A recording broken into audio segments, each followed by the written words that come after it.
Bom dia, Shalom! Hoje nós vamos continuar no nosso estudo bíblico, todo domingo às 10 da manhã. Vou pedir que você dê o seu like, aquele joinha, e compartilhe para as pessoas, para que a gente possa divulgar mais e mais a palavra do Senhor. Amém? Hoje, o nosso estudo vai ser inspirado num livro muito bacana, chamado De Adão a Jesus, o perfil de 50 personagens que mudaram a história, do Jim George. Olha, essa é a capa. E hoje nós vamos falar sobre o profeta Jeremias. Bem conhecemos também como o profeta chorão. Então eu vou lendo e vou explicando porque esse estudo é muito bacana. E com certeza, se você não conhece a história de Jeremias, você vai conhecer agora. Se você já conhece, tem alguns detalhes aqui que com certeza vai enriquecer o seu conhecimento. A gente vai ler Jeremias 1, 6 a 8, que diz assim: Então disse eu: Ah, Senhor Jeová, eis que não sei falar, porque sou uma criança. Mas o Senhor me disse: Não digas, eu sou uma criança, porque aonde quer que eu te enviar, irás, e tudo quanto te mandar dirás. Não temas diante deles, porque eu sou contigo para te livrar, diz o Senhor. Em alguns livros de história falando sobre Jeremias, a gente descobre que Jeremias nessa época aqui tinha aproximadamente 25 anos e ele se sentia muito jovem ainda para profetizar, para ser usado pelo Senhor. E o Senhor diz aqui, né? Não diga que você é jovem, eu vou te usar. Então, independente da nossa idade, seja criança, seja novo, seja velho, o Senhor sempre nos usa. E isso é o primeiro aprendizado que a gente tem aqui com Jeremias.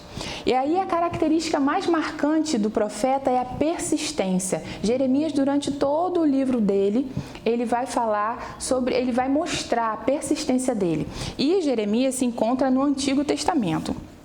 A conquista mais marcante que ele teve foi ser o autor tanto do livro de Jeremias quanto o livro de Lamentações. Alguns capítulos de Jeremias ele escreveu até 40 anos depois que aconteceu aquela situação, mas foi o próprio Jeremias com um ajudante que escreveu esse livro. O nome Jeremias significa Jeová é elevado. E aí o contexto básico é o seguinte: o domínio assírio terminou e a Babilônia tornou-se a nova potência mundial. Os babilônios haviam derrotado a Síria, depois o Egito e agora cercavam a pequena nação de Judá, cuja condição espiritual era de flagrante adoração idólatra. Eles estavam assim naquela idolatria a outros deuses, a deuses Baal, eles construíam os próprios deuses. Então era essa a situação que estava ali. Jeremias foi chamado para pregar a mensagem do julgamento iminente de Deus durante os 5 últimos reinados de Judá, por um período de 40 anos, 627 a.C. a 586 a.C. Mas a pecaminosa Judá não queria se arrepender, então o Todo-Poderoso usou os babilônios como instrumentos do seu julgamento. Entre os contemporâneos de Jeremias estão os profetas Abacuque, Sofonias e Ezequiel.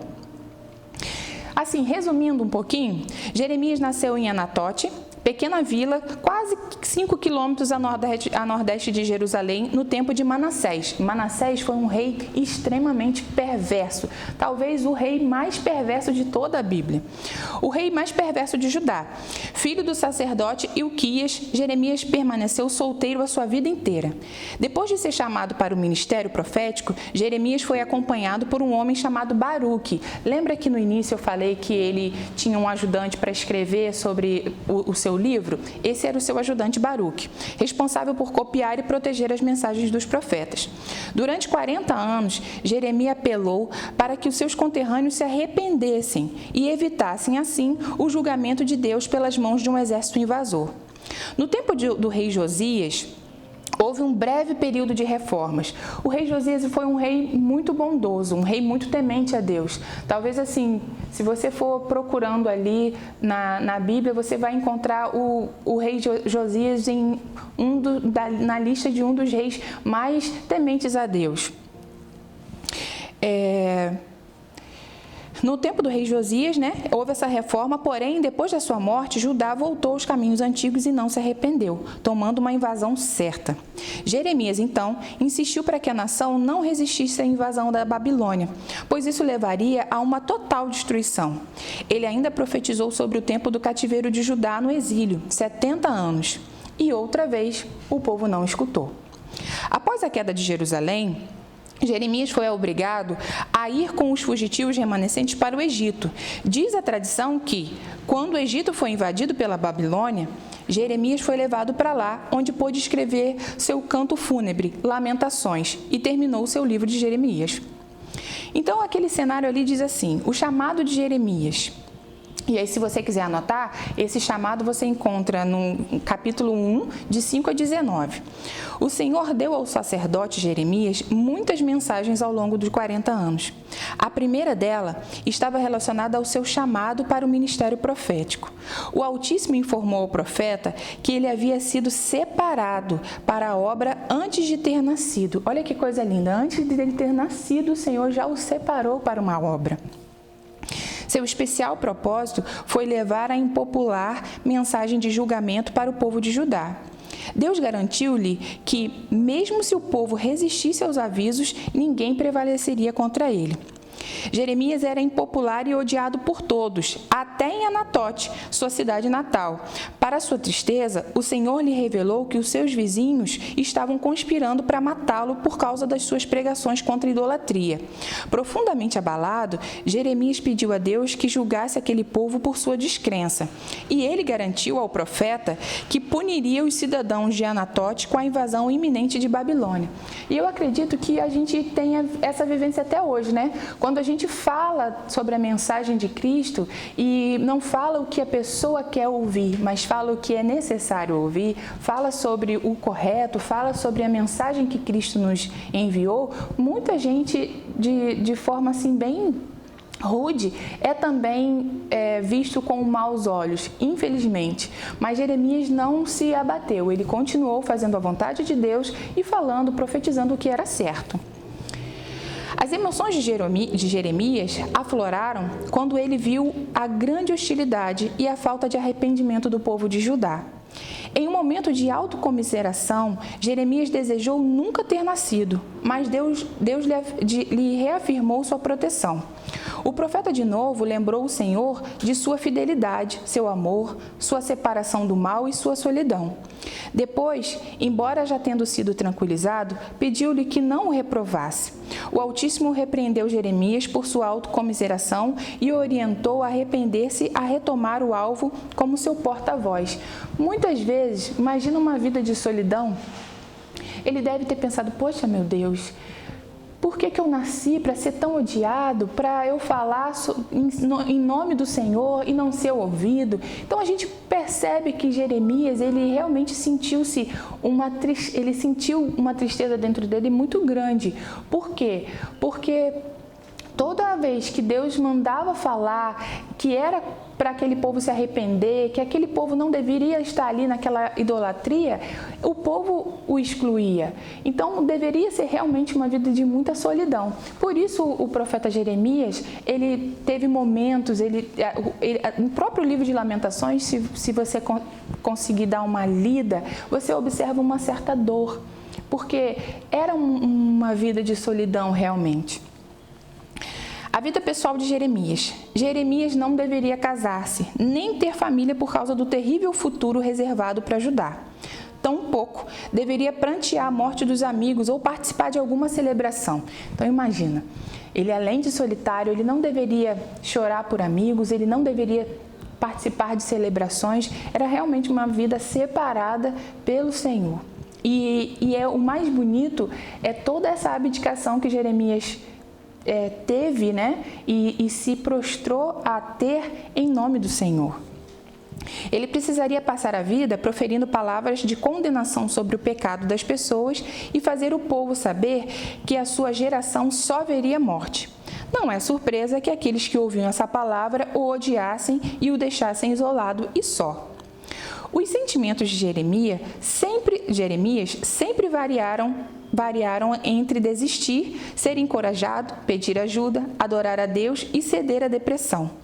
Frente ao ódio, ao ridículo, à perseguição e às ameaças de morte que lhe eram dirigidas, Jeremias somente podia ser sustentado pelo seu relacionamento com o Senhor, que lhe dava confiança e o ajudava a manter a mente e o coração focados em Deus. Esse parágrafo aqui eu achei muito bacana, porque a gente passa isso na vida. Em muitos momentos nós também nos sentimos sozinhos, nós também nos sentimos desamparados, mas a mesma fé de Jeremias deve ser a nossa, que o Senhor está conosco. Nem todas as profecias de Jeremias tinham a ver com o julgamento de Judá. Ele também gerou esperança, como com a profecia da nova aliança de Israel. Deus prometeu que algum dia faria aliança com Israel, não escrita na pedra, como os 10 mandamentos, mas gravada no coração deles pelo Espírito de Deus. Jeremias viveu um tempo de apostasia em Judá. A nação havia abandonado o Senhor e estava muito ressentida com os repetidos alertas do profeta sobre o juízo vindouro dos pecados. Suportando a hostilidade, Jeremias passou 40 anos proclamando com fidelidade as palavras de advertência divina e foi totalmente rejeitado por seus vizinhos e compatriotas. Sozinho na maior parte da vida, ele se voltou para o Senhor, diante de quem derramava o coração, expressando raiva pelo fato do povo rejeitar os alertas, lamentando o julgamento vindouro e agonizando por causa da visão da destruição de Jerusalém. Deus encorajava Jeremias continuamente, mas não permitiu que o profeta retrocedesse em seu desconfortável ministério. O grande pesar pelo povo deu a Jeremias o título do profeta chorão. Então, mesmo em momentos de dificuldade, de solidão, mesmo que você se sinta sozinho, se você tem um chamado, se você tem uma certeza do Senhor na sua vida, não olhe para trás, não olhe para o lado. Siga como o profeta Jeremias fez, porque nós sempre estaremos rodeados e amparados pelo Senhor que nos fez essa promessa. Então, lições de vida de Jeremias para acabar. Sentimentos de inadequação não são desculpas para se deixar responder ao chamado de Deus. Mesmo ele se achando jovem, mesmo ele se achando incapaz, mesmo ele se achando solitário, aquilo não foi desculpa. Então, a gente entende que nem para mim, nem para você, nenhuma desculpa pode ser dada quando o Senhor nos convoca. Eis-me aqui. Tente essa manhã também falar ao Senhor: Senhor, a minha impossibilidade é essa aqui, mas em nome do Senhor eu vou romper e vou conseguir. Outra lição são as dificuldades são inevitáveis, mas Deus promete nos guardar. Em todo o processo, o Senhor está conosco. E mesmo que seja bom, mesmo que seja ruim, o Senhor nos guarda, Ele nos ampara.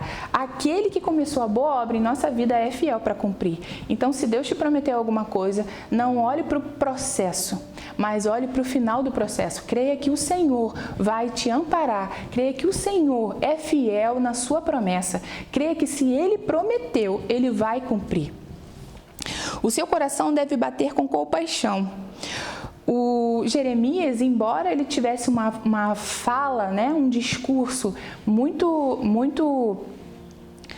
incisivo sobre o arrependimento, ele também sentia no coração aquela tristeza, pois ele via que o povo não queria se arrepender daquela idolatria, mas mesmo assim ele foi fiel e ele se sentiu machucado por aquela infidelidade do povo.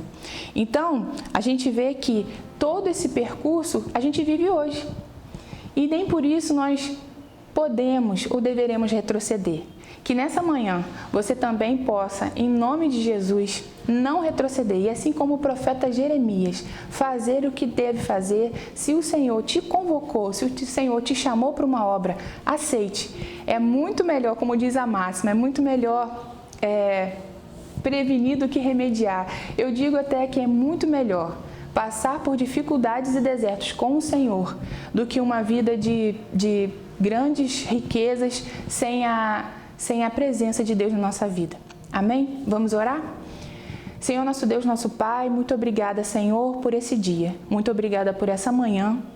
E que nós, ó Deus, possamos entender como o profeta Jeremias entendeu o seu chamado. Tire, Senhor, de nós todo o medo, todo o pavor, toda a insegurança, todas as circunstâncias contrárias para que nós não façamos a sua vontade. Tire todo o impedimento e que nós possamos, ó Deus, nessa manhã, refletir sobre a palavra em Jeremias e dizer mais uma vez, Senhor, eis-me aqui. Guarde, ó Deus, o nosso restante de dia, nos dê paz, nos dê alegria, que o Seu Espírito Santo viva em nós. Em nome de Jesus, amém. Tenha um bom dia.